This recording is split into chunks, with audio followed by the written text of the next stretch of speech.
He asked me to make a little video about how we share our faith with people, and it impacts more than just the moment or even just the person, but possibly generations and continents and other nations come to hear about Jesus because of what we do right now.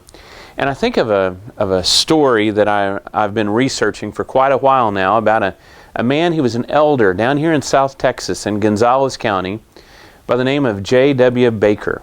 And somewhere along the line, around 1883, J.W. Baker not only was an elder, but he also preached a lot. He was in Gonzales County, and he baptized a man by the name of J.S. Newman in 1883, who could barely read and write. He was a young newlywed when he was baptized, but J.S. Newman started studying the Bible. He obviously learned to read and write, and he became quite the preacher and preached all over South Texas and in some other places too.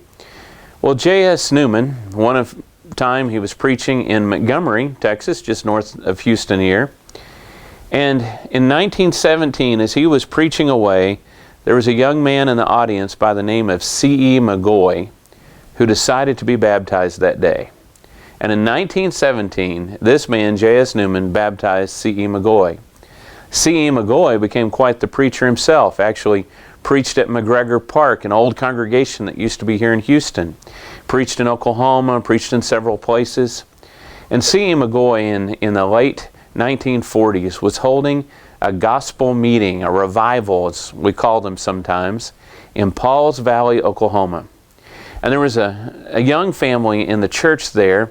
The man's name was Charlie Goen. And Charlie was listening that night in the gospel meeting and decided to be baptized himself by C.E. McGoy. Well, Charlie didn't stay working for Halliburton very long. He got transferred out to northwestern Oklahoma, to Woodward, Oklahoma, a little town.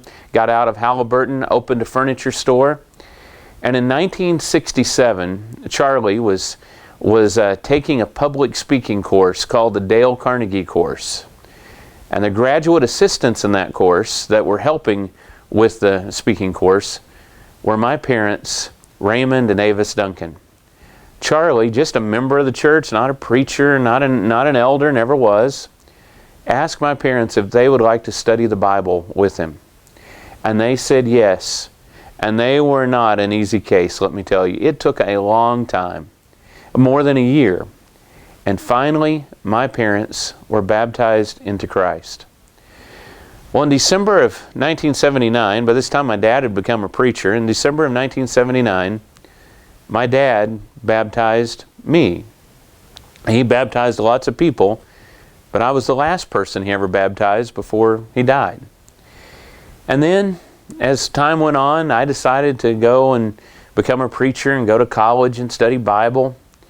And I married Barbara, and we went to Brazil, and we were missionaries in Brazil for 7 years.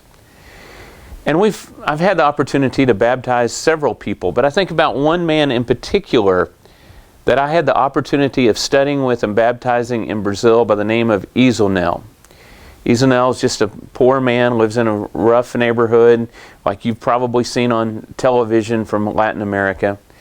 And Izonel, after I baptized him, about a year later I was there when he baptized his son Mauricio.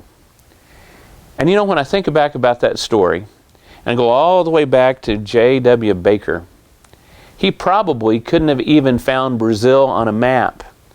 I guarantee you he didn't think that his story would be told by video in a Bible class in Houston, because video hadn't even been invented yet.